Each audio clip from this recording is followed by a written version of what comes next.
Hello, everybody, and welcome to this talk organized by Qt Today, a series of events dedicated to the Qt framework. We're very happy you could join us today.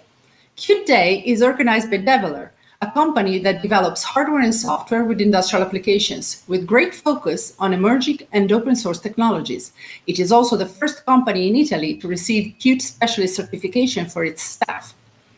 At Develer, we strongly believe in supporting training and collaboration, and because of this, we regularly organize technology events such as conferences, workshops, and courses dedicated to state-of-the-art technologies like Qt. In fact, we have an online course coming up in October. Registration is already open for our Qt Quick Pro course, and we have an early bird offer. If you register before the 31st of August, you will get a substantial discount. You can see more info at the link up here. The course will be held in the Italian language, so only our Italian speakers in our audience will be able to attend. Before the beginning of today's talk, I have a few announcements. If you experience problems with the connection, if you get thrown out of the live session, if you have if the streaming stops for any reason, the thing to do is to go back to the email that you received confirming the event, and you can click on the link that you received in that email. You will be online again in the live room. At the end of the talk, we will have a Q&A session, and we will have a dedicated Q&A chat, different from the regular chat that you have during the event. So we would kindly ask you to wait and write your questions in this dedicated Q&A chat. Finally, please join our Discord channel to network and share ideas. You will find the link in the chat. It will be posted in the chat. Today's speaker is Burkhard Stubert, who will share his insights in a talk about how to get the architecture of Qt embedded systems right. Burkhard is a consultant, and he helps companies succeed with Qt embedded systems. Among his major products, we find the information and entertainment system for a US car manufacturer, and the driver terminal for a sugar beet harvester called ROPA, and the driver terminal for a forage harvester of a brand called Krone, so industrial applications. So we welcome Burkhard, and we are very happy to have you with us today. And with this talk about the architecture of the Qt framework. Hello, how are you? Hello, very glad to have you here. Okay, so I will leave you in his capable hands, and we will meet again for the Q&A session. Enjoy the talk. Thank you very much, Laura, for the lovely welcome. And welcome to all of you to my talk about how to get the architecture of Qt embedded systems right. Last year at Qt Day, I hoped that we would meet in person this year, but unfortunately, well, it's still not possible. So my hope is for next year to come to Florence and to enjoy the lovely atmosphere at the Develer events. And meet you in person again. So let's hope that that works out. And by the way, my wife needs new shoes, and with her size 35, she only gets them in Italy, not in Germany. We have larger feet, obviously, here. So let me start my presentation. Click. So you should now see my screen. Today, I'll show you how to create the architecture of a harvester terminal. And you will now wonder, why harvester terminal? And how applicable is what I tell you for other Qt embedded systems? Well, the answer to the first question is pretty simple. I've built two harvester terminals, as you learned in the introduction. So a forage harvester and a sugar beet harvester. And I've built a couple of infotainment systems for cars, for e-bikes, for planes. And that already covers quite a wide range of devices. So we have consumer devices, we have industrial devices. The second question needs a little bit of explanation. How applicable is it? When I build an architecture, I look at the ecosystem in which the Qt embedded system works. So I look at with which other systems my system interacts. And you see here on the photos, you see a lot of questions you should pose when you build an architecture. So already the pictures give you some ideas. So what are the operating conditions, for example? You see, well, it's definitely it has to work at nighttime, at daytime. You see here, it's obviously on the field. It can be, it's in summer, but it can also be in December. You see here, it's picking up grass. Here, it's on the left, it's cutting maize, so it's two operating modes. You always see, you see the driver of the harvester, you see a tractor with a driver to transport away the harvested goods. So that's already a lot of questions you can pose here. And if you look at the terminal itself on the right-hand side, well, you have certainly questions like, what SoC, system on chip or SoC, should I use? Is it a single GUI application? Is it a multiple GUI application with a window manager? Well, does it support multi-touch? Typically it does these days. Or is there keyboard input as well, like with the joystick here, or a rotary encoder, which is hidden back here so you can't see it? And what is actually in 2012 that looked totally different than, or the answers to the questions would be totally different than in 2021. So how does the right architecture look?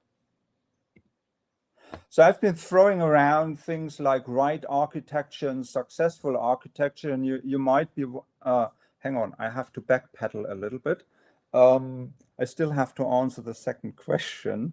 So the thing is, the questions, what I found is the questions are the same for different, or nearly the same for different embedded systems.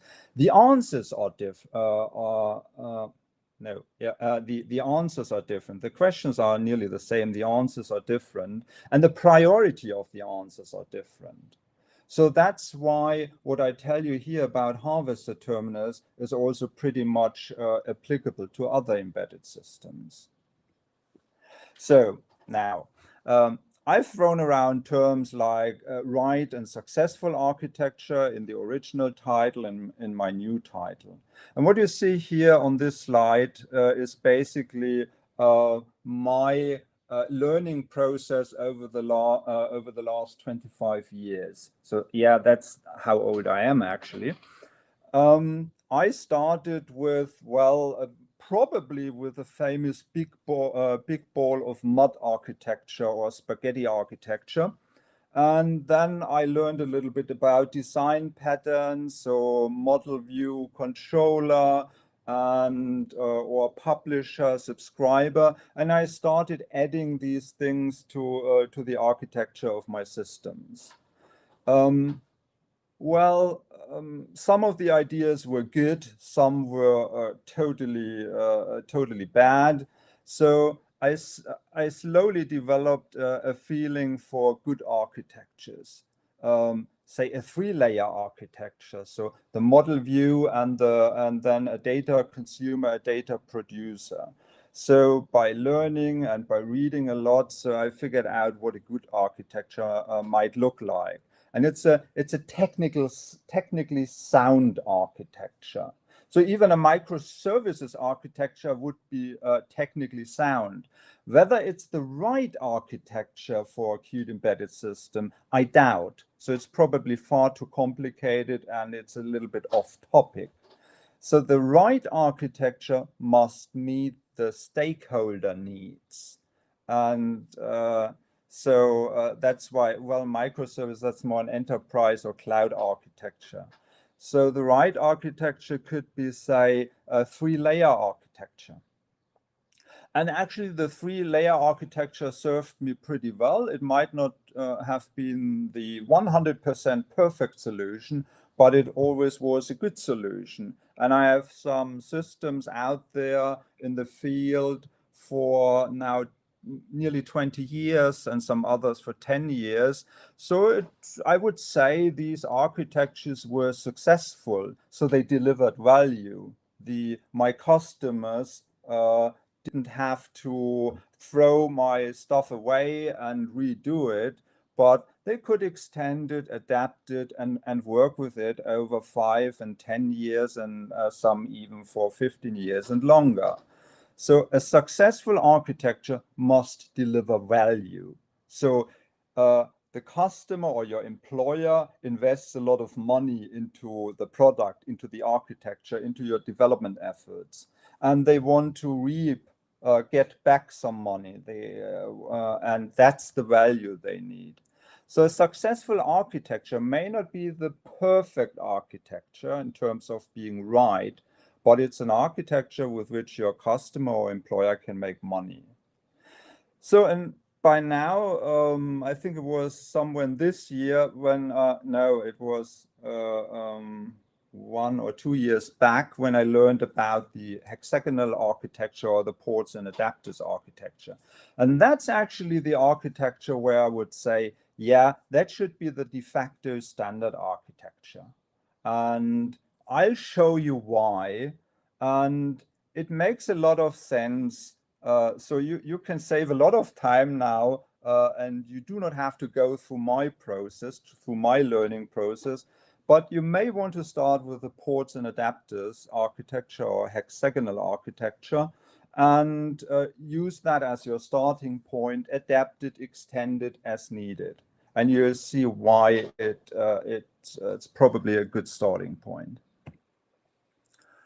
The ports and adapter architecture is the base for all our GUI applications, and we may have one or multiple GUI applications. It was created about 20 years ago by Alistair Cockburn, and it's, well, more for enterprise systems, but I think it fits pretty well for embedded systems, especially embedded Linux systems. So the idea for this architecture comes from hardware ports and adapters. So I'm sitting in front of a Mac, and well, you all know the joke about Macs. You need to buy about 5 very expensive adapters to work with it. Well, I have one connected here, USB-C. It adapts to USB-A, to HDMI, and to power. So and that is a pretty typical thing. PCs nowadays come with half a dozen or so USB ports. They do not provide serial ports anymore or CAN ports or so. They just have USB ports, and you buy the adapters you need. So you will buy a CAN adapter for some money and a serial adapter, even LAN and wireless LAN adapters and so on. And you can do that because USB ports are standardized. So they are standardized on an electrical, on a mechanical, and on a logical level, and higher layers. So that's why that works. So different companies can build different adapters, which is good. And now we transfer this idea from the USB adapters into software. And that's what we get now. So at the core of the ports and adapters architecture is the business logic. And the business logic is basically what the PC is for in our hardware analogy. And the business logic now provides, here it's 4 ports. So one port with the models to the GUI, Of course, a port to the machine for machine communication, then probably a logging API, which goes to the cloud and also stores things in a local database. And you typically have a customer database to do all the accounting for your customers, while someone has to pay for the harvester cutting maize or digging out sugar beets. So that needs to be accounted for and invoiced for. So you have these ports or interfaces, and a port is an interface between the business logic on the inside, the red thingy, and the adapters on the outside. And you typically will have something like 4 to 6 adapters, not necessarily more. An adapter uses or implements a port or interface. So the GUI typically just uses the models you provide through the model API. The machine in a port implements or the machine adapter, sorry, the other way around. The machine adapter implements the machine port. So to allow your terminal to communicate with the machine. And you see here already, you have one API can have multiple machines, can have multiple adapters. So the machine API, for example, has a machine, so which does the real communication. It has a simulator, so you can work with a simulated machine during development. And it has a mock adapter for testing purposes. The important thing, and that's the one takeaway, or the most important takeaway here, is code from inside, from the business logic, must not leak into the adapters, and code from the adapters must not leak into the business logic. That is an absolute no-go. So the business logic, for example, must not know that the machine adapter down here uses, say, CAN bus, for example, which is part of Qt serial bus. Why? Because, well, maybe in 3 years you decide that you want to throw away CAN bus, it doesn't have enough bandwidth, and you use Ethernet instead because, well, you have your ECUs, your electronic control units in your harvester are connected to Ethernet anyway. So why have CAN and Ethernet? And you can do that change, and it only affects your adapter here. The business logic doesn't even notice whether you use CAN or Ethernet or Bluetooth or whatever you want to use down there. And the same goes for the other adapters. So that's the important idea. And the ports can typically, they are connected with each other through signal and slot connections, but we'll see that on the next slide. So we can now unfold the adapter business logic adapter path into the very well-known 3-layer architecture. So I guess you are all familiar with that, or you should. So you have the view with the GUI on the top. Then you have the models or the business logic, and somewhere and down there, the 3rd layer is typically a data consumer or data producer. So we have here. I show 4 instances of the 3-layer architecture, nicely unfolded from our hexagon. So the first is probably our first version of our product, and then, as I already hinted at, well, in 3 years you replace Ethernet, CAN with Ethernet, and this happens only down here in the 3rd layer. The 2nd and the 1st layer won't even notice. Fantastic. You can take that a step further.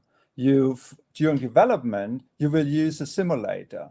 it's actually also a cool way to find bugs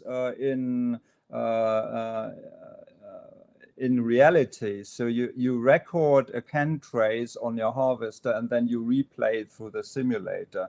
So it's a fantastic way to find tricky bugs. So the simulator actually, it's another adapter. It talks via inter-process communication with your application. So it's yet another adapter. And the final one is now for testing, for system tests, for example, or even for unit tests. So you replace the GUI by a test. The business logic is the same. It never changes. And you replace the machine adapter by a mock so that you have more control over which data is produced or consumed by the machine.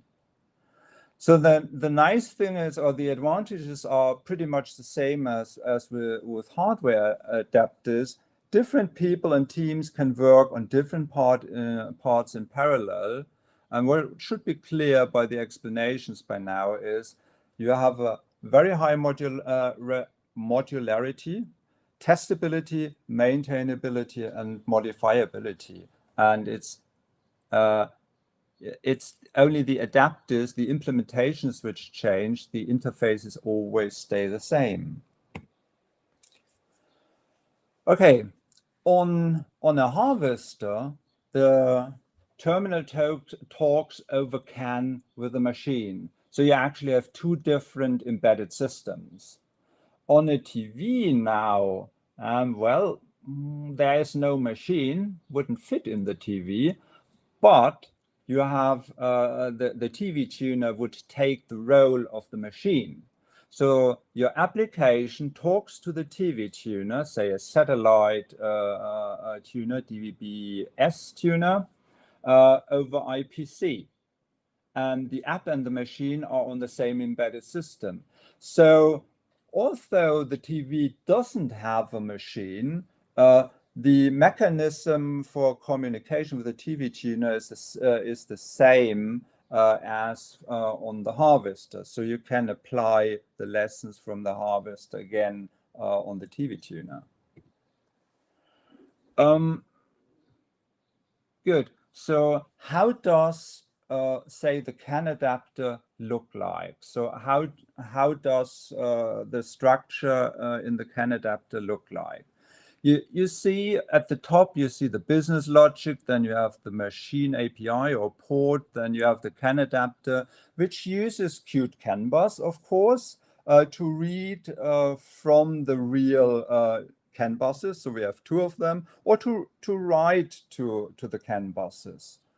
The important thing is, and you will hear that a couple of more times, the important thing is that the business logic must not know that the adapter uses CAN bus at all. It just must not know that. That makes your application very flexible. So just flip it out against an Ethernet adapter and your application will still work. So the business logic only knows about digital twins of your electronic control units, of your ECUs. So for each ECU, there is a digital twin in the machine API. So there is a body twin for the body. There is probably a steering twin for the steering, a climate twin for the climate ECU, and so on. So you get the picture. The body twin has multiple quantity properties. They are typically implemented as Qt properties. A quantity is something like 6.73 kilometers per hour or 23.2 millimeters. So it's always a value plus a unit. That's a quantity. The twins also have a list or provide a list of errors. So the errors that happen in the respective ECU. So then the port So the machine API can exchange quantities and errors with other ports. So obviously, something like the vehicle speed will be forwarded to the HMI. So through the model API to the HMI. And it will, so errors or relevant quantities will also be forwarded to the logging API and then to the cloud, or it will be, the errors will be also logged in a database to check them later. What went wrong?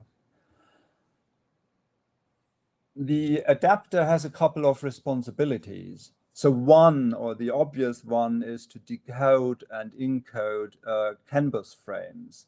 So a Q CAN bus frame is, in the end, it's just a sequence of 8 bytes. And then it can contain, one 8-byte sequence can contain multiple quantities, multiple errors. And they are extracted out of the frame and then become quantities and error objects.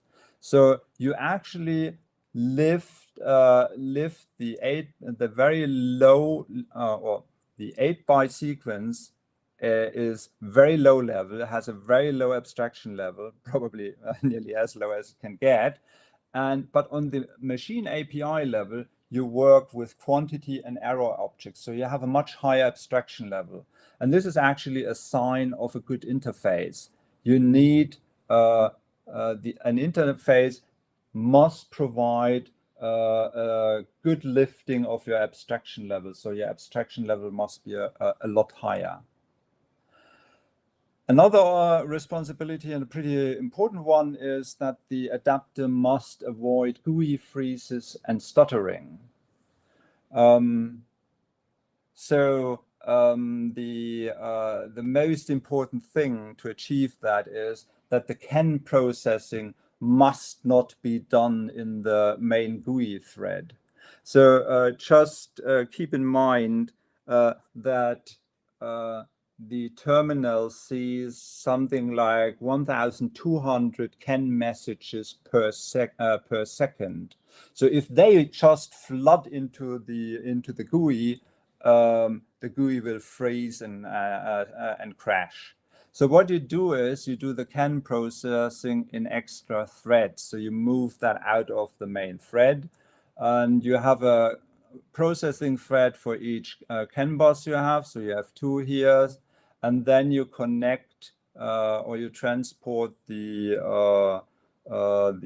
CAN messages or the quantities and errors to the machine API through signal and slot connections. And as the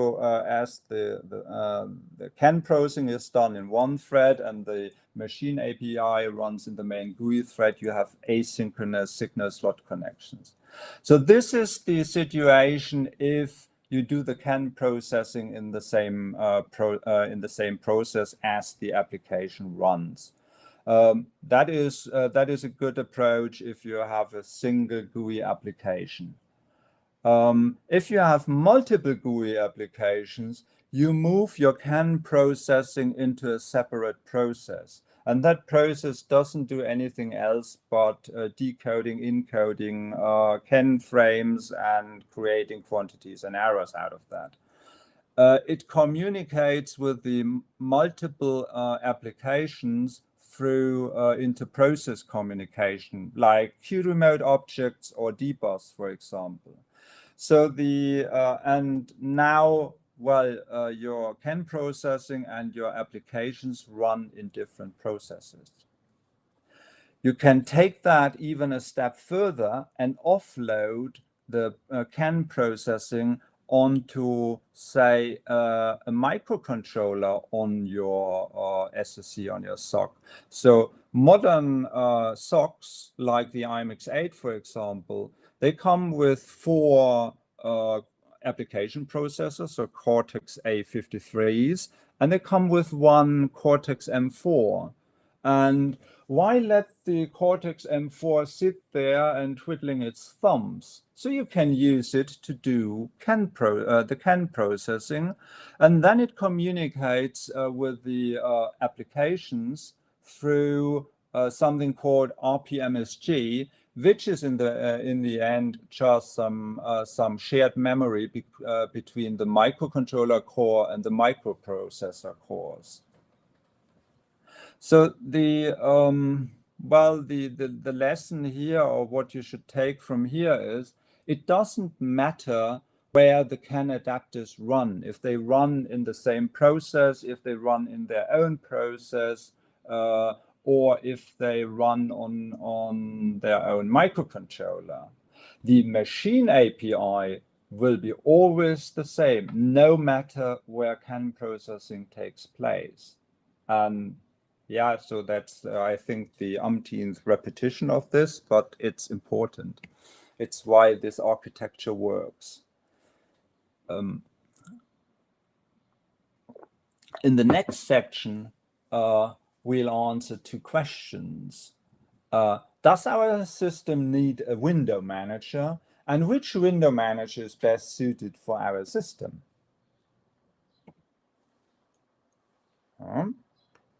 Okay.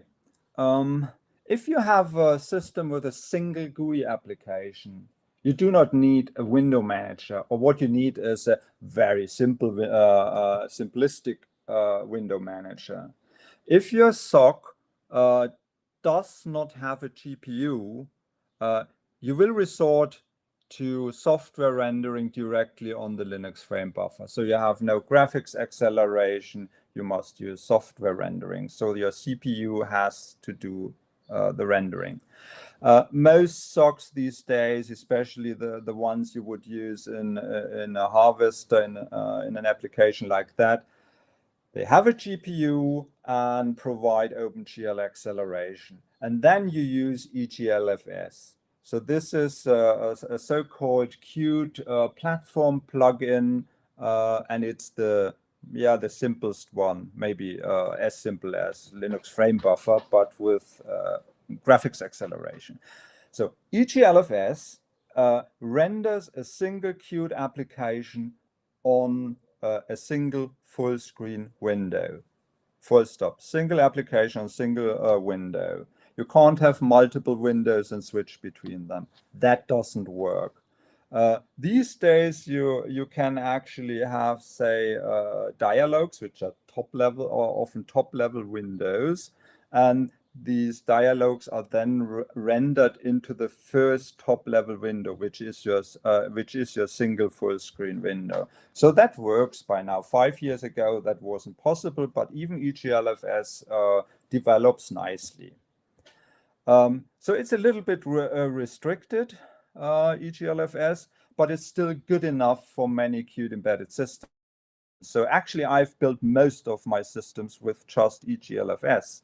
So the terminal for the Krone forage harvester and the terminal for the ROPA sugar beet harvester, they both use EGLFS.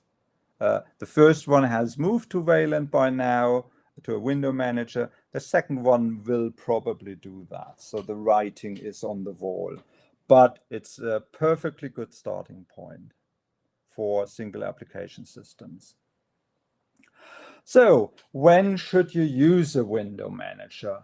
Well, you should definitely use one if your system is naturally divided into multiple applications. Think of an infotainment system in a car where you have a radio application, a media player, a navigation application, a settings application, a climate application, and you have a couple of third-party applications, say parking, search a free parking place application.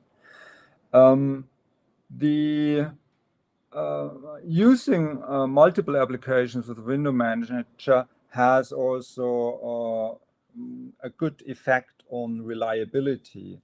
If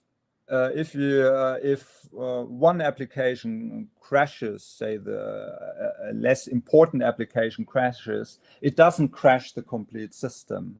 So if you have a single application system and you have a bug, say somewhere down in some settings, which you use once in 5 years, and that's hit, well, goodbye, your complete system is down. You don't want that.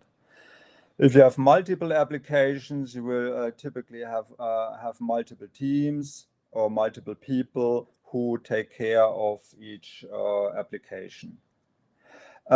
Actually, it's interesting that multiple applications may sneak in from behind. So both harvester makers with whom I worked had the need for remote support and diagnostics. So they want to avoid that they have to send a technician half around the world and for a lot of money and screw in something and then fly back again. So a very simple way to solve that is to put a VNC server on your system and mirror your display to the PC in some office half around the world. So it works nicely. Or you also want the other way around. You have a VNC client running on your system to mirror the applications running on your smartphone. So that's what Apple CarPlay and Android Auto do, although they don't call it VNC, but well, that's marketing. It's the same thing lying underneath. When should you not use a window manager? Well, if your SOC doesn't have a GPU, it might be hard pressed to cope with the demands of a window manager. Well, if your BSP, your board support package lacks Valence support, well, you might not use a window manager. So that was the case with the ROPA sugar beet harvester some 5 years ago. Valent was around and other BSP supported it, but the BSP we had didn't do it. So, well, we used EGLFS instead. So the question you have to ask yourself is a window manager always provides extra complexity? And so the question is it worth to spend this extra effort for this complexity, or is it needless complexity? If you say yes, it's needless, then don't do it. So on a harvester terminal and probably on all embedded systems or most embedded systems, you do not want a desktop window manager like, say, X11.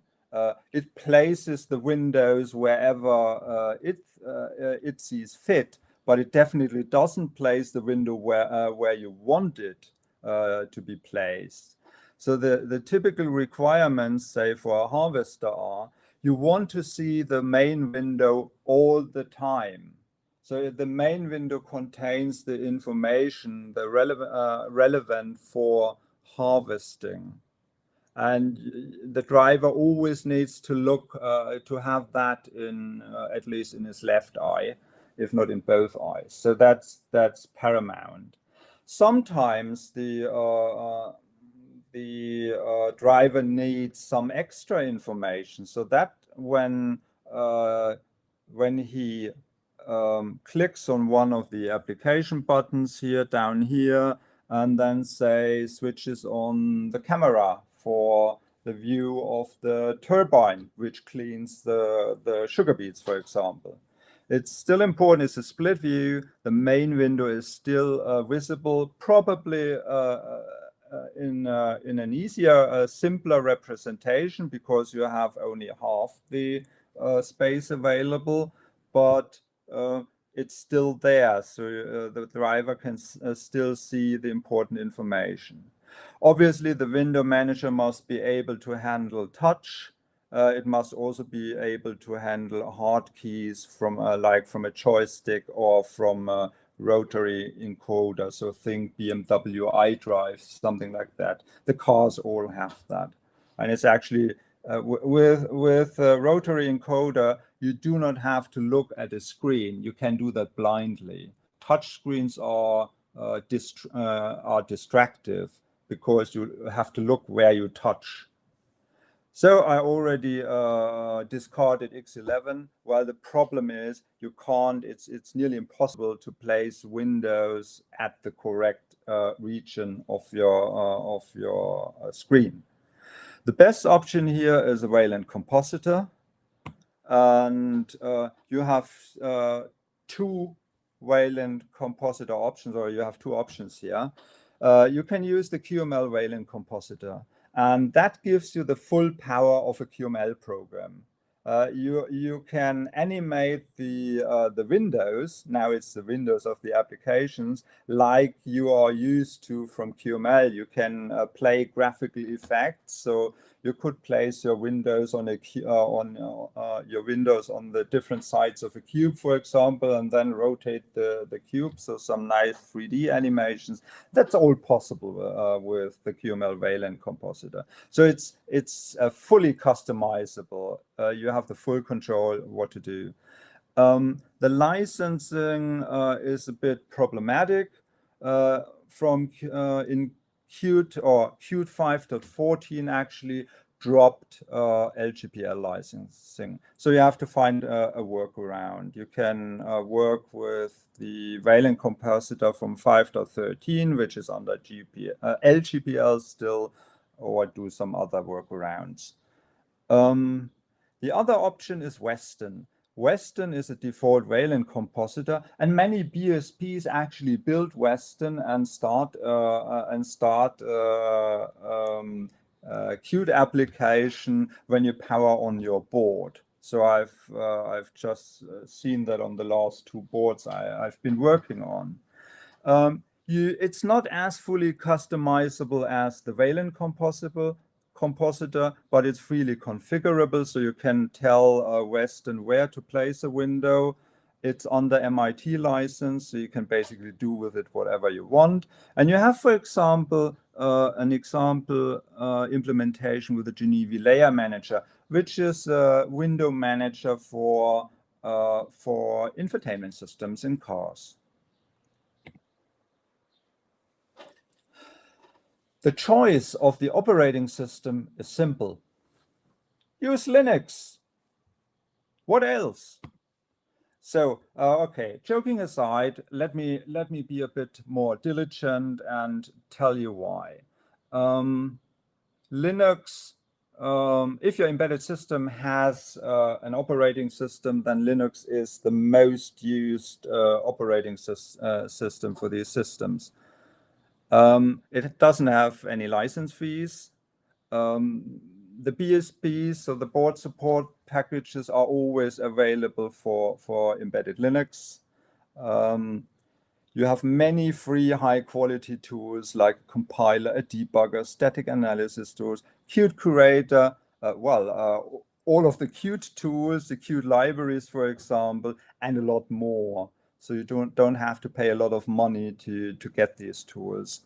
It fits many, if not most, use cases for embedded systems.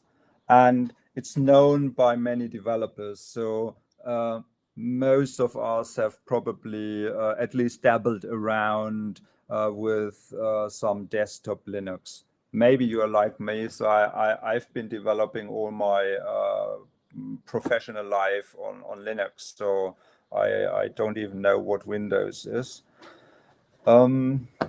But Android, well, it is based on Linux, obviously. You see it less in industrial applications.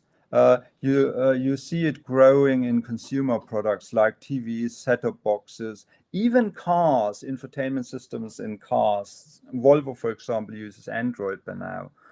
The reason, I think, is that it has a huge app ecosystem, and you can run applications, typically games, on your TV or on your set-top box or on the rear seat entertainment system of your car. Hopefully not on the instrument cluster for the driver. The other option, the lesser use option, is a real-time operating system, and you find these used in special contexts for special application cases like safety critical applications or real-time applications. So think of medical devices. They are safety criticals. Lives depend on it. Or even the ECUs in harvesters, in tractors, in cars, they are safety critical. Well, the knives of a cutting drum of a forage harvester can easily kill you or cut off your leg. So that is their standard application scenario. The bigger ones like QNX, Integrity VX Works, they have license fees attached. They're not, they're pretty high actually. But you also have some free real-time operating systems like FreeRTOS or Zephyr, which is the Linux-like one. And these are very well suited for the Cortex-M core on your hybrid SoC, like an IMX8. And they save you a lot of development efforts. For example, you do not have to write a CAN driver. FreeRTOS provides one, or Zephyr provides one. And without an RTOS, if you do bare metal, well, you may have to write that yourself. I won't say much about Windows. It's on life support, so to say. Well, I haven't seen any Windows for years. So I think Ford was the last car maker who used Windows for its infotainment system, and that must have been 5 years back when they ditched it in favor of QNX, by the way, and Qt. And Windows costs a lot of money, so we don't want that.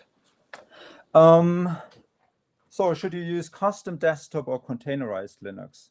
Well, typically your choice is custom Linux. You build it with Yocto or maybe with Buildroot, but Yocto is the more common one. You have a pretty steep learning curve, so it takes you probably some weeks to really understand what you're doing. But you have a couple of good books available and also a couple of good consultancies helping you out there. The good thing about custom Linux or Linux in general is you have thousands of ready-made packages. And you have all the device drivers. You have packages for over-the-air updates, for VNC client servers, for machine and cloud communication, for deep learning, and whatever. There's hardly something where you don't find a ready-made package. That's cool. You can adapt the BSB to your needs. You can remove packages, you can add packages, you can add your own packages. So that's good.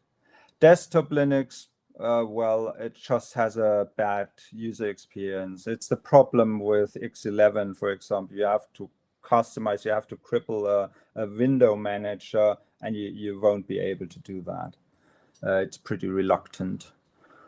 Containerized Linux. So that is an interesting concept, interesting idea. And the main contender here is Horizon OS from Toradex. And the big advantage here is you can start with application development right away. You don't have to build your own Linux distro. So you get a container, and which is your Linux system. And if you need some package, well, you just add it to the container. It's just a sudo apt-get install, and it's there. So that saves you a lot of time. You can write your applications right away. It's pretty easy to update. You can pull containers from repositories, and you can even update your host Linux system with something like OS3. And that means OS3 actually also allows you to update your bootloader over the air, which is a pretty cool feature. So with Mender, for example, you would pay for that feature. It's not in the free Mender edition. The problem may be that you have to do your own package dependency management if you have too many containers.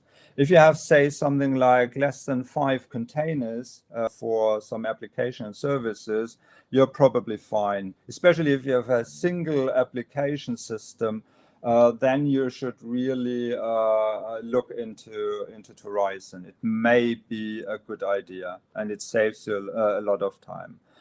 I haven't used it in production in products yet. I have tried it out, so makes a lot of sense to me. Has its pros, has its cons, like every other solution. So, but check it out. Now that we have a clear picture of software architecture, we move over to hardware architecture, because the nicest software architecture doesn't help us if it's not supported by a good hardware architecture. So the first thing I'll look into is, how do we design systems with multiple displays? The traditional way is shown here in the photo. You see 3 terminals, so that is 3 display computers. So it's a box with a display and the processor inside. That's a terminal or display computer. Well, it might not be the best idea. So look at this diagram here. You have 4 terminals, and each of these 4 terminals has socks, so they may have different socks, 4 different socks. You may have 4 different operating systems. You may have different window managers. You may have to use different GUI and application frameworks to implement your applications on these 4 terminals. They may come from different companies, or at least from different teams. Typically, they come from different companies. Each of the terminals is connected to LAN and to CAN, so it's a lot of cabling. So it's pretty obvious that you have lots of duplicate hardware and software, which results in high material and development costs. You basically develop the things 4 times here.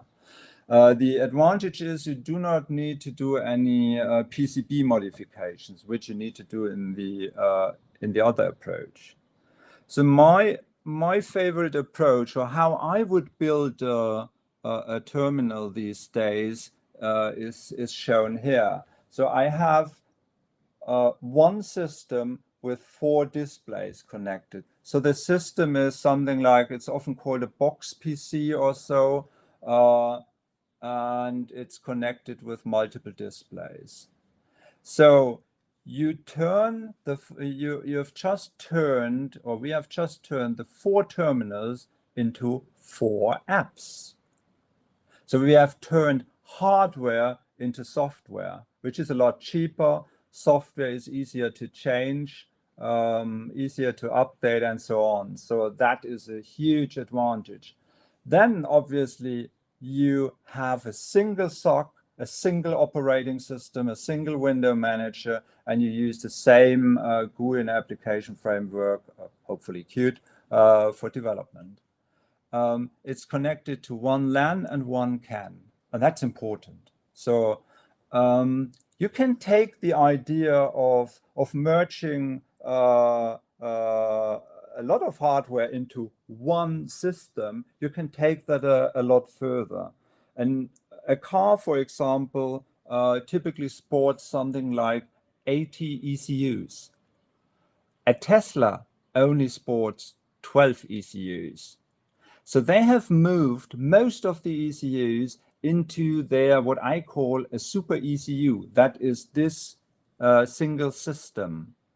And well, it saves them a lot of money, and it makes things like a system update very easy. You do not have to update 80 different computers in your car. You update one computer, your super ECU, and that's it. And the other 10 or 12 ECUs in there, most of them, I guess, don't need an update. And suddenly it's the user, the driver who can do the update, and you don't have to take your car into a garage and pay professionals a lot of money to do an update, like for your maps, for your navigation app. So BMW charges you 120 euros for that. So the super ECU, the advantages are definitely you have no duplicate hardware and software, you have low material and development costs. We talked about the system update, and it has one other nice advantage. It saves on chips, so you mitigate the current chip shortage. You don't have 4 chips of each. You have just one, or even if you integrate ECUs, you instead of 50 chips for one thing, you have 1 chip or 2 chips. So that is a huge advantage, and I think we have to live with a chip shortage for some time. The downside is you have to do some PCB modifications. You cannot, and we'll see that in a minute, you cannot simply adapt HDMI or plug in HDMI cables here and connect your system with the displays. They would just fall out. And so you have to use some special connectors and some special cables here to do that.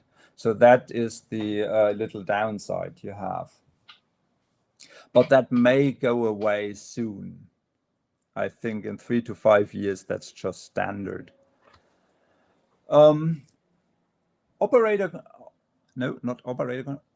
conditions have a very strong influence on hardware selection.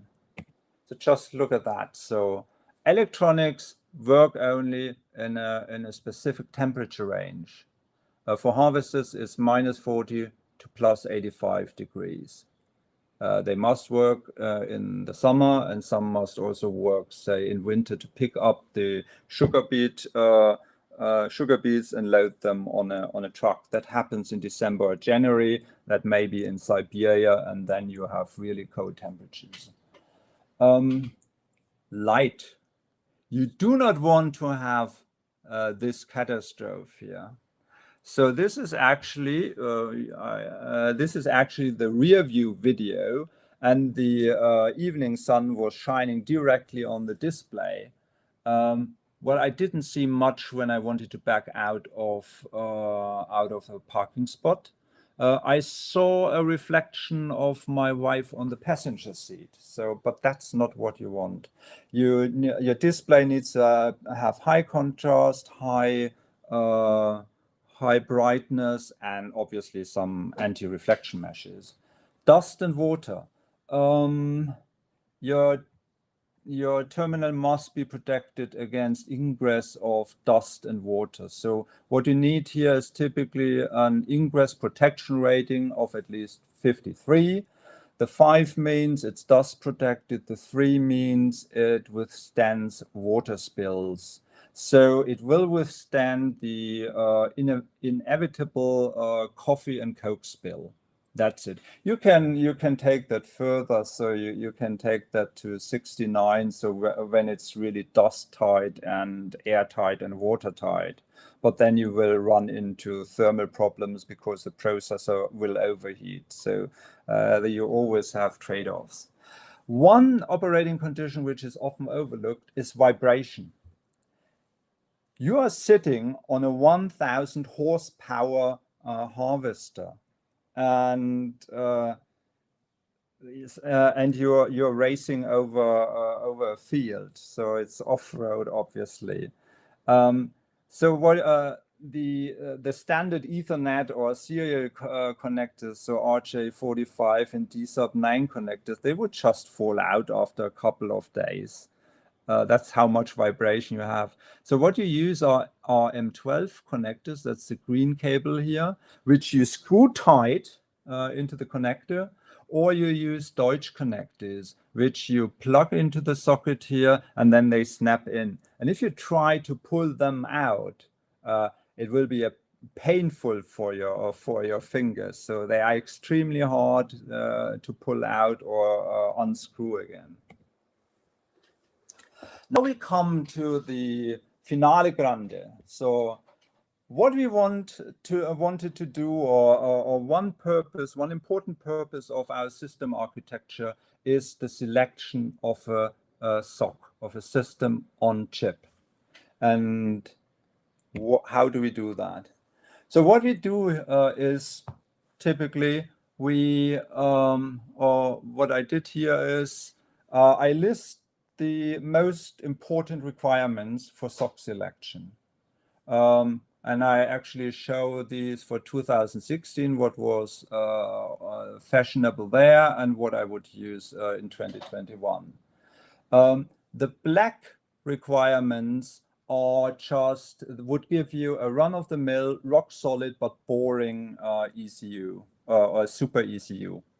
Remember, we want to build a super ECU, not these terminals, these standard terminals. We want to build something special, which will give us a competitive advantage for the next 5 to 10 years. What is important is they should have a lifetime of 10 to 15 years. So your SoC should be supported for another 10 to 15 years, which is typically the lifetime of your harvester or of your machines. Now the red requirements are the interesting things. So I would say we want an MCU. Well, we can use the microcontroller for real-time or safety-critical functionality. It's much easier to certify than on a Linux system. Or we just want to offload some processing, like the CAN processing on the microcontroller. Always good. Or we want to merge some ECU functionality. We want to run that on the microcontroller.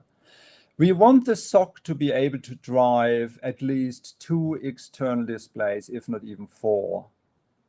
Ethernet should provide a bandwidth of 1 gigabit per second. You have typically 3 to 5 cameras, video cameras on your harvester. You must display the video streams, or the video streams go into a neural engine to do some image recognition. For example, you can determine the ripeness of maize by looking at the color. The yellower maize is the riper it is, and the greener, the less riper it is. And ripe means, I think, you cut it shorter, and not ripe means you cut it longer. And the cows will thank you for that. Because they will deliver more milk. It's not a joke. So now let's select a computer module or a SoC.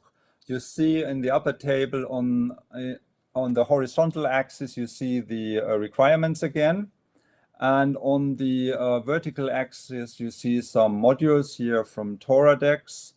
It's Toradex because they have nice tables like that, and they also give prices, which is very rare in the business, and they actually deliver really high quality products.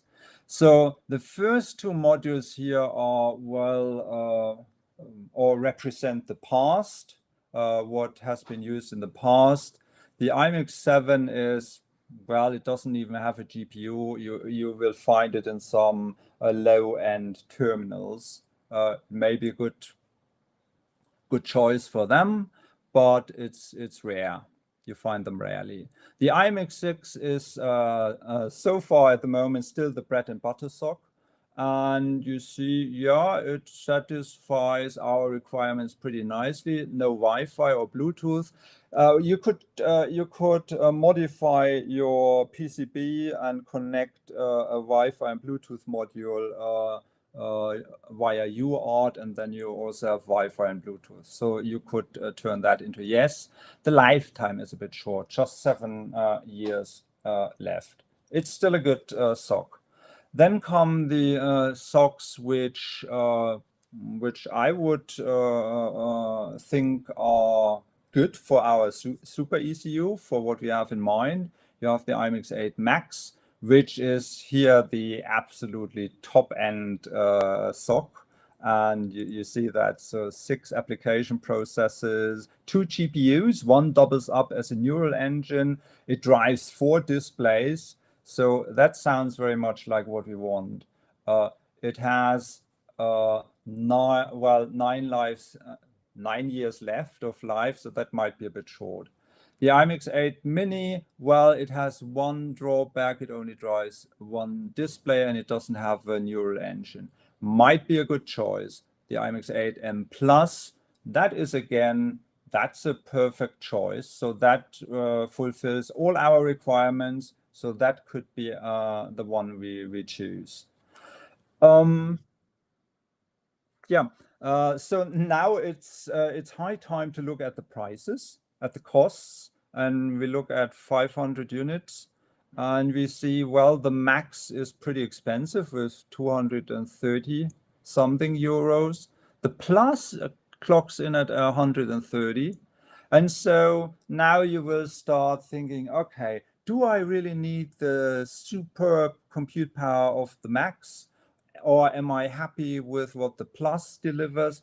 Or maybe could I even do with the Mini? And you will look at your requirements again and prioritize them newly and look at it from different angles maybe and come to a different conclusion. But for us, yes, it's the Plus. That is a very good SoC for our super ECU. You have 2 choices when it comes to your super ECU. You can buy an off-the-shelf terminal. The problem with both approaches, the one with built-in display or the box PC without a display, is, well, there are hardly any IMX8s available at the moment, very rare and not the right ones. I didn't find a Plus, for example, neither did I find a Max. They do not support a second display, and here with the box PC, the connectors are not vibration resistant. And the big problem with off-the-shelf terminals is the terminal chooses the SoC and the connectors for you. It is not you who chooses that. And that brings us to custom-made terminals. And custom-made terminals, there are 2 options. You can assemble a box PC or terminal from its main parts, and that's actually shown on the right-hand side. So, and you have companies like here, Bopla, for example, who do that for you. So you tell them, okay, that's the SoC you want to use. That is the PCB for the touch display. You want a certain IP rating and so on. And then they put that together, assemble it, and charge a little bit, and you're fine. The other option, if you need some extras, well, you need to modify the PCB. So if you want 3 instead of 2 cans, for example, you need to modify your PCB. If you want Wi-Fi or Bluetooth, you often have to do a modification, or if you need an RFID card reader, that means typically PCB modifications. You can hire companies for that. Maybe you have that knowledge, that expertise in-house. It depends. So my favorite option is probably this, but you might have, for the external displays, you might have to do a little PCB modification. So you will end up with something in between. And this is how my super ECU or super terminal would look in 2021 if I would be able to design it as I wanted. But normally customers have their own ideas, and there are limitations with, say, other companies who provide the ECUs. They might not provide all the data you need. So it's an ecosystem with many players and many humans and many other systems, and they all have their own mind. So you might not get what you are envisioning. So now you know what I'd love to design, and I hope you get to have a good idea of how to build an architecture for a Qt embedded system. I say thank you very much for your attention. You can reach me, you see it by mail, by web, and I have a newsletter where I talk about things like that as well. So thank you very much, and I'm open for your questions. Thank you so much, Burkhard, for a very thorough analysis of the architecture of these systems. It was very enjoyable. And we hope that our audience will have questions. And let's see if we can open the Q&A chat and see if we have questions from our audience. Maybe a little shy yet. Hang on, there's I think one. How? Yeah, it will be projected. Shall I read the? It will be. They should project it. Yeah. Usually they project it on the main screen. Here we go. How do you suggest to learn how to customize Weston? I tried to use Gen Ivy, but it looks really overcomplicated. I just wanted to keep a particular application on top of everything else. I resorted to patching Weston itself. Yeah, that sounds like it is. So you have a pretty good documentation about Western configuration, and something. Yeah. So what I've done so far is a lot less what I've shown. So I've just one full screen window, and that was pretty simple to configure. And you're trying something more difficult here. To be honest, I haven't done it, so you may want to look into the QML Wayland compositor. It might be easier, especially if you know, and I guess you know, Qt and QML. That might be the easier choice to get.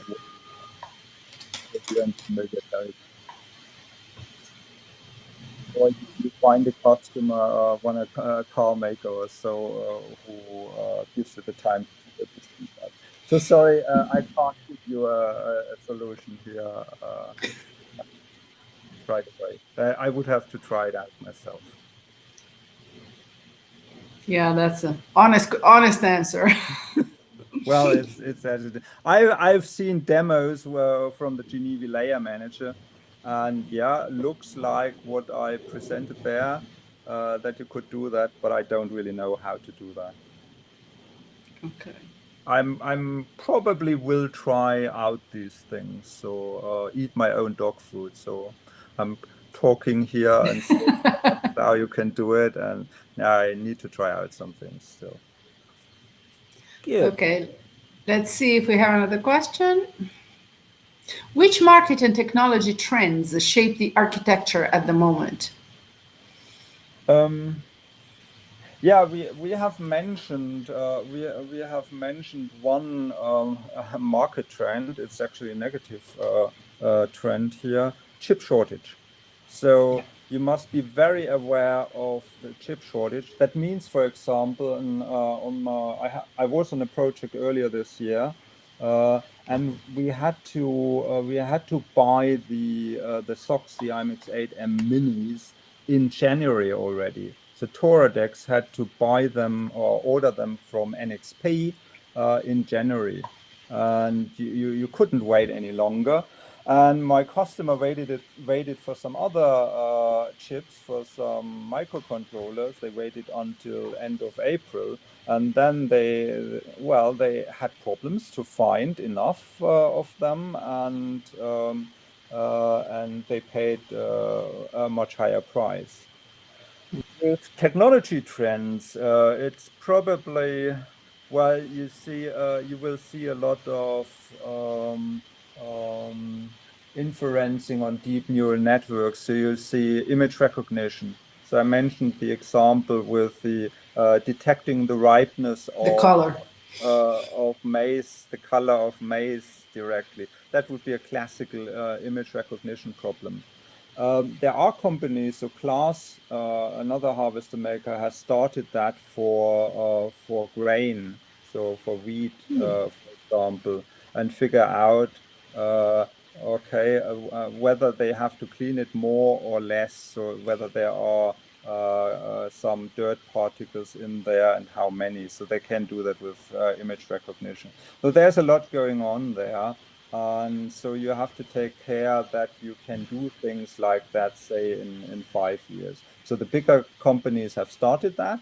And the smaller ones, the niche players, well, they just don't have at the moment the money, neither the resources for that.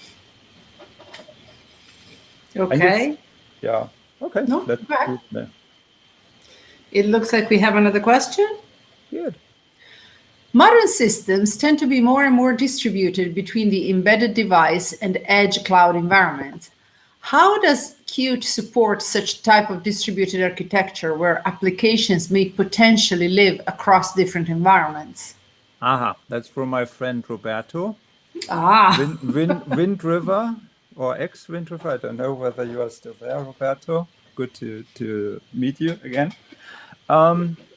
Yeah, that's actually a thing. You saw probably the rectangle, the blue rectangle with cloud in my diagrams. So, but unfortunately, I had to leave that out because of time constraints. It was already pretty long, and with Qt, it's actually pretty.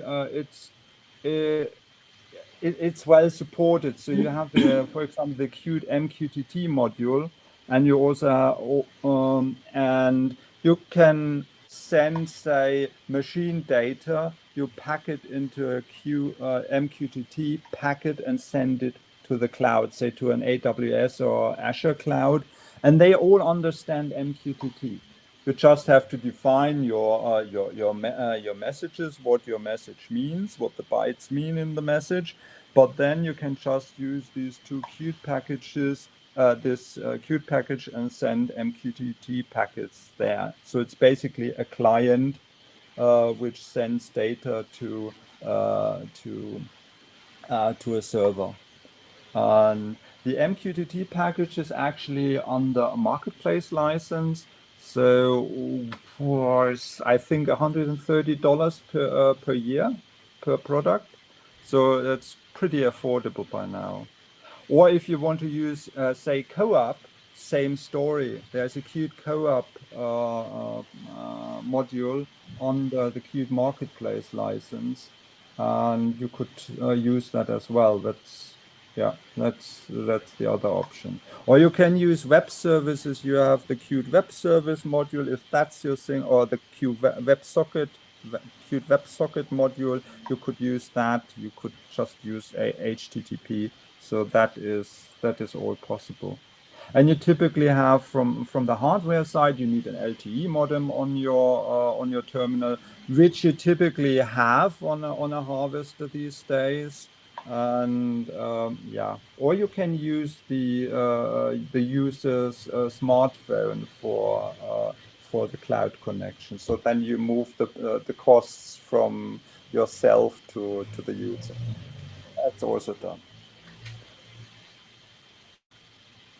all right. Okay, what do you think about the use or abuse of Docker in embedded systems? It could be said that it's just a fashion of the moment, unjustified when using a build system like Yocto project. So this audience member has a strong feeling about this. No, he actually has a consultancy business and providing Yocto services. Okay. And I fully understand the question, and I'm not at the moment. I'm not quite sure whether containerization, so using Docker containers, is the right thing to do.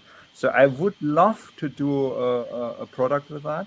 and see how that turns out. So I think it's if you have, say, a single application, it might be a good way to do it. If you have multiple applications, say a couple of services as well, and all put them into a container, I'm not so sure how performant your system will turn out. And you need a Yocto build anyway. So that's the funny thing. You need to your base system is built with Yocto anyway. So there it comes in. It's a pretty simple system. So, but still you need it. And so, yeah, it may be a fashion. Well, Tortex is betting heavily on that. So, and they're spending good money on it. So it's a thing to watch. And it may be the right thing for some systems, but not for all. If you have the expertise about Yocto in a project, or you can buy it from you, for example, then I would say, well, if you have that expertise in your project, go for Yocto. So that's what I would do. So, and it's not, well, you struggle a little bit to get your first application, a container working on your system. So it's a bit. It also has its problems.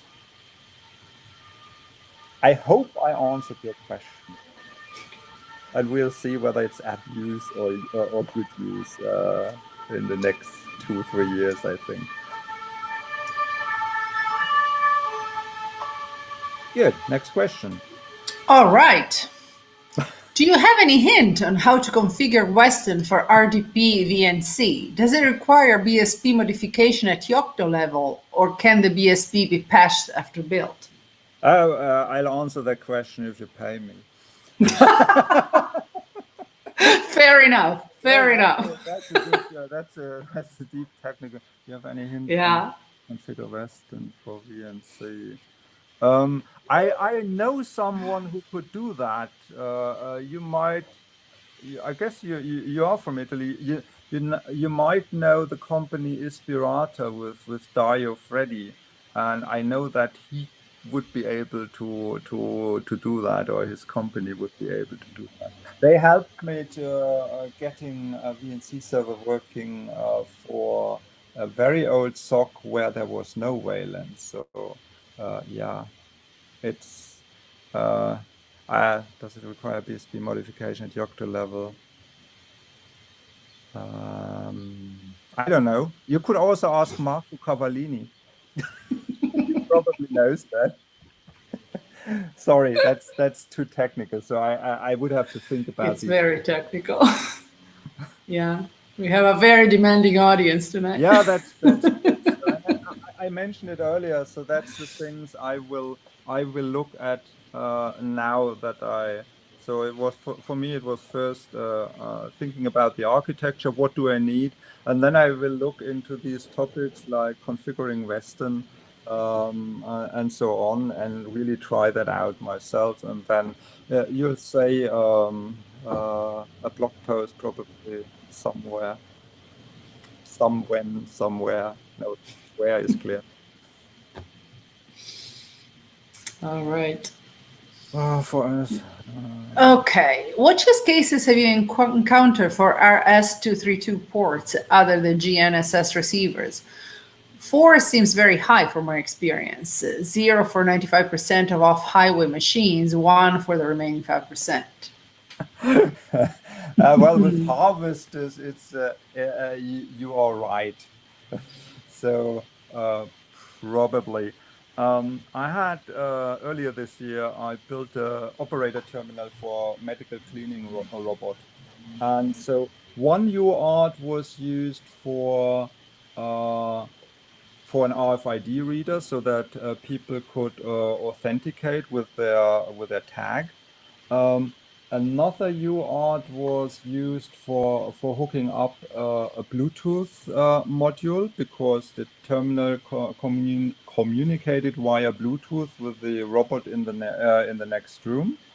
And the third one was used for an LTE modem to communicate with an LTE modem. So now it's 3 already. Was there a fourth? I think there was a fourth one. So forgot that. So on harvesters, I've seen typically one SU as well. So for some legacy systems, need an RS-232 port. GPS or GNSS receivers. Yeah, that's certainly a good one. Yeah, if they are typically the socks are. I'm looking on my socks, so they are typically lacking module or GLONASS module. Yeah. Okay. But there's a world outside harvesters. They Is need, there? They Is need there? ports. Yeah, I sometimes I'm wondering myself. Yeah. Well, they are fascinating machines. I mean, it's a Oh, they great are. application. Yeah. It's a And it's great actually application. a lot more fun than building infotainment systems for cars, because you can do a lot more. You're not just doing the umpteenth media player or radio. It's pretty Sure.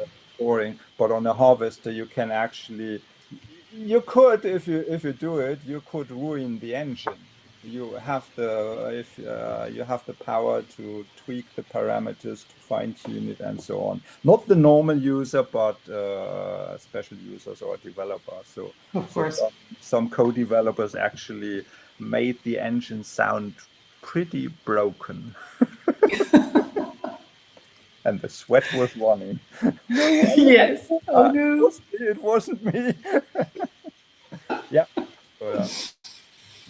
Okay. Does it look like okay? All right. How would you do the communication with the cloud? Oh, You did answer a we little had bit that, already, so, but yeah, we answered that, I think. yes, I think we have already answered that. You talked about even the smartphone of the user, Yeah, if you want. that's actually for park meters on remote parking lots, like for hiking in the mountains here. Well, it's the good old park meters where you feed in coins, and the typical problem is, oh, I'm missing 10 cents. Where do I get Yes. 10 cents now? And then now, well, you could put in a modem, but that would be really expensive. And you would have to change the park meter. And what they do is they just put a number there, so to identify the park meter. And then you have an app on your smartphone. Yes. Type in the number, or it even finds via your position, it finds, you're on this parking spot. So, okay, start parking now. And when you come back, you stop parking and pay exactly the right amount of money. And that's a pretty clever way to avoid changing the hardware. Exactly. Yeah. And then they're very easy to use, and the user experience is absolutely good. So and much easier to change than your Qt embedded system. absolutely. Or the embedded system, it's not, well, it does have an LCD display, and that's it, and some buttons. That's a park meter. Yeah, that's what you need. Good. Okay. There are It two looks more like we. questions. All right. So, is it good to use SQLite database in embedded Linux? This is a more generic question. No, it's a good one. So I'm asking that myself. Well, I actually have used SQLite in many systems. You do not want to use Postgres, for example, or MySQL. They are just too big, and so I haven't seen that. And so your database of choice is SQLite. With all the problems, so they are not thread safe. So if you have multiple applications or multiple threads accessing your SQLite database, you have to do some synchronization on your own, and they are stored in files. So it's the thing you have. So if you need a database, say for customer data to do all the accounting on the harvester, how much diesel has the harvester consumed, how much have you harvested, what's the area, and so on. You all need that to do the invoicing. Yeah, you put it in a database. I try to avoid it, but I can't. And sometimes with the logging, for example, if you log CAN messages, I wouldn't do that in an SQLite database or in an SQL database. That's the wrong database type. You would probably use a time series database for that, because that's exactly what you have. You have a time series of CAN messages, and you save that in there, and they are built exactly for that purpose. So it's in some use cases that's the way to go, SQLite. I often use Q settings instead, so that may be a workaround. It actually has the synchronization built in. It's a very simple format, the .ini format. So often that's good enough. If you need more, well, it's often, I think it's just people, okay, we need a database. Otherwise, it's not a real it's not a real system. So a serious system needs a database. So often you can get away with Q settings, I would say. It's like a psychological crutch. A little bit, yeah. So we have one more question. Yes, let's see. Okay, I'm using remote object to communicate between HMI and business logic. Do you think it's okay for communication between different devices at business logic level, or there could be some drawback? I wouldn't pull Qt remote objects into the business logic. I would say that is wrong. So the business logic shouldn't know about the communication mechanism. That is exactly where the interface, the port comes in, and where the adapter comes in. So the adapter can provide communication via Qt remote object, and so each of your applications has a Qt remote object adapter to inter-processor application communicate. Business logic is not know about, and so that it's perfect. So I think it's by now I would prefer it over DBoss, and I've actually used it, and in a recent project I've used remote object, hidden it away so that I can exchange it, say, for some proprietary TCP protocol, or so if I need that, or for any other protocol I might need. So it's perfect. Okay, so I think that the time for the questions we can say that it's over now. You can continue the discussion on our Discord channel, which the link was in the chat before, and you can also here is the Discord channel.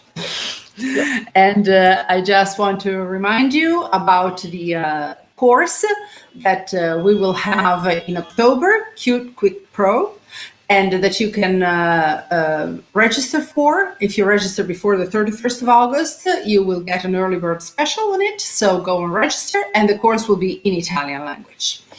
And you can also contact the Qt Day in our social media.